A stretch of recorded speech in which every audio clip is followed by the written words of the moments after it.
Estamos de volta para mais uma aula do curso Essência Educacional. Essa é a aula número 7 e o tema é a Era Vargas. Vamos lá?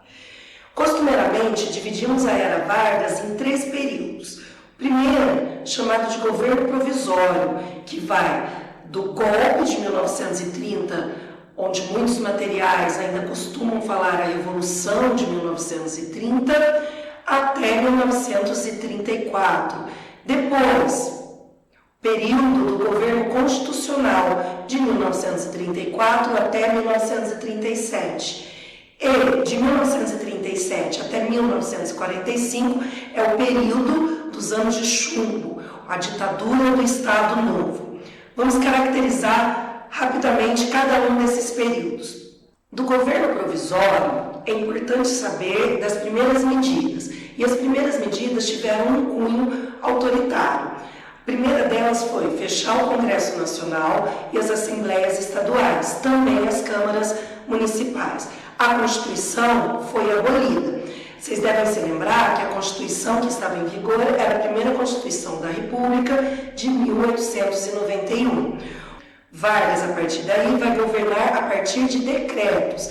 Ele também indica interventores para os estados.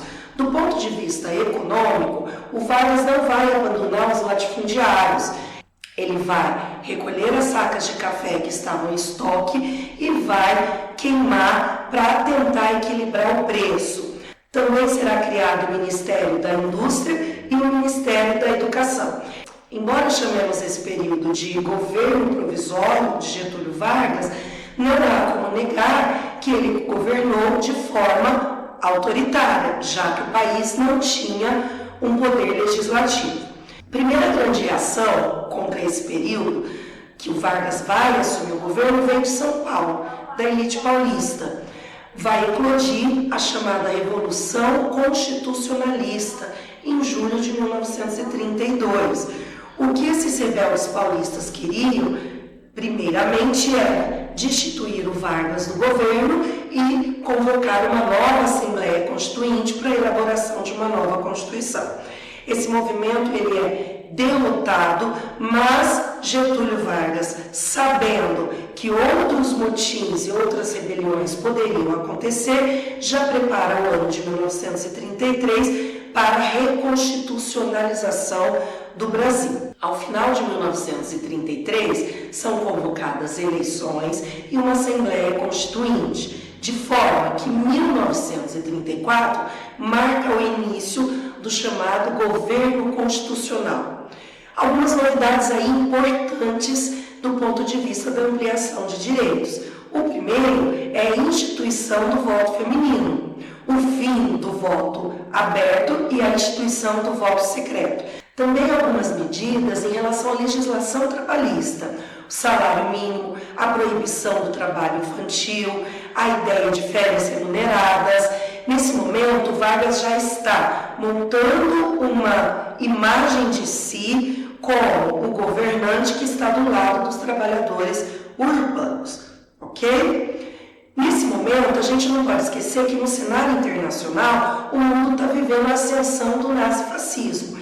Também no cenário brasileiro, essa polarização vai acontecer, de forma que nós teremos no Brasil a A e B, a Aliança Integralista Brasileira, e a ANL, Aliança Nacional Libertadora. De um lado você tem o Plínio Salgado, simpatia e toda uma ideologia voltada para características do fascismo, e de outro lado você tem como líder Luiz Carlos Prestes.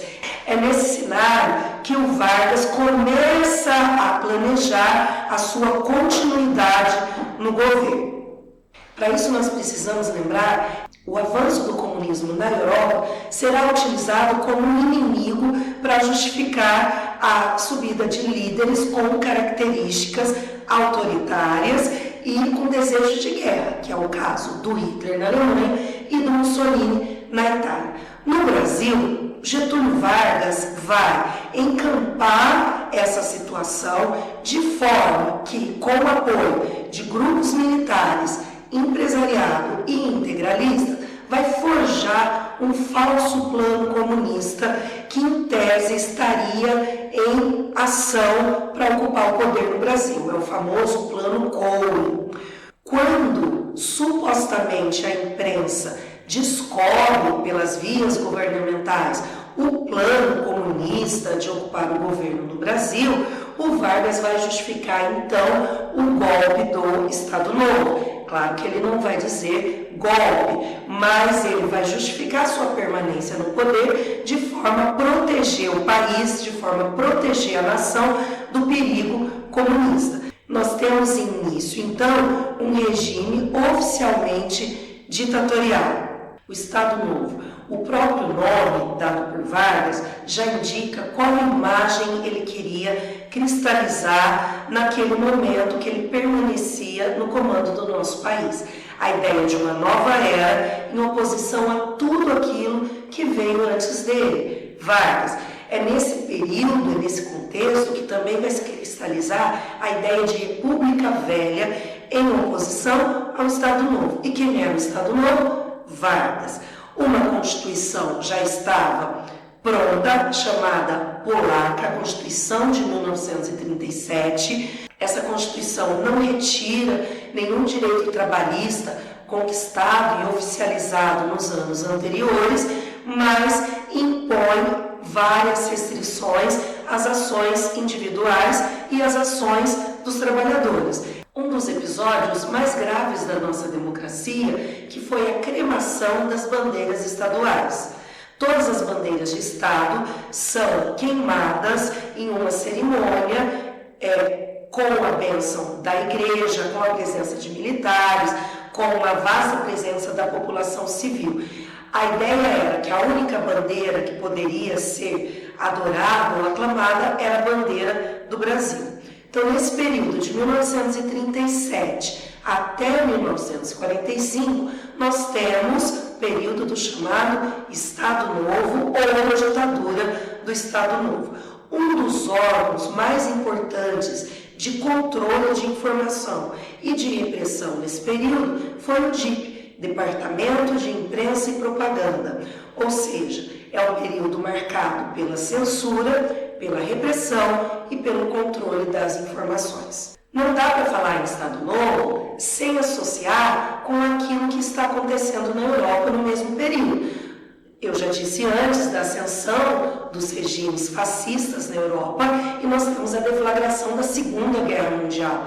Como que vai ficar a situação do Brasil nesse contexto? Ora, do ponto de vista interno, Getúlio e os militares que o apoiavam, parte da sociedade civil e empresariado, com a justificativa do perigo comunista, tinha uma clara simpatia pelos regimes fascistas da Europa. Por outro lado, o Brasil contraiu empréstimos com os Estados Unidos para financiar toda uma área industrial. Afinal de contas, o Getúlio Vargas tinha uma política nacionalista. Nessa balança, quando os Estados Unidos declaram guerra ao eixo, o Vargas e o Brasil é obrigado a tomar uma posição. Por conta da política da boa vizinhança, Vargas, então, no comando do Estado brasileiro, declara guerra também ao eixo, já que é aliado dos Estados Unidos. Então, o Brasil vai para a guerra, declara guerra em 1942 e nós temos a Força Expedicionária Brasileira partindo para a Europa em 1944. Ora, essa contradição, ao final, meados aí da década de 40, vai ser uma das causas do fim do Estado Novo. Como justificar que um governo que segue um parâmetro autoritário, com censura, com repressão a todos os tipos de oposição, vai fazer propaganda na Europa de lutar pelo lado da liberdade? Então, quando termina a guerra e os pracinhas brasileiros voltam, o Getúlio não tem muito como segurar essa situação, está numa corda bamba e acaba renunciando, renunciar nem é um termo adequado, porque ele não tinha sido eleito, ele abre mão do poder, as eleições já haviam sido convocadas e nós temos o período, no final de 1945, da redemocratização. presidente eleito será Eurico Gaspar Dutra, um militar. Então esse é o período de 15 anos, pessoal, da chamada Era Vargas, 1930 até 1945. Vamos ver uma das possibilidades desse tema cair no Enem? Preste atenção nesse exercício. Aí do lado você pode observar uma imagem, duas mulheres e uma criança chorando no canto. O diálogo acontece assim: haverá ainda quem resista à poderosa influência do Partido Mulherista? Então, analisando a imagem, que foi publicada no ano de 1934, o enunciado vem da seguinte maneira. Na imagem da década de 1930, há uma crítica à conquista de um direito pelas mulheres, relacionado com, primeiro, a redivisão do trabalho doméstico, B, a liberdade de orientação sexual, C, a garantia da equiparação salarial, D, aprovação do direito de divórcio, ou E, obtenção da participação eleitoral. Ora, nós vimos que em 1934, um dos grandes marcos da história da nossa democracia foi exatamente a ampliação do direito ao voto às mulheres. Lembrando que analfabetos ainda não votam. Sendo assim, a alternativa correta é a alternativa E. Façam os exercícios da nossa plataforma. Aguardo vocês para a nossa próxima aula, a aula número 8, República Liberal, o famoso período dos Janjans. Até lá!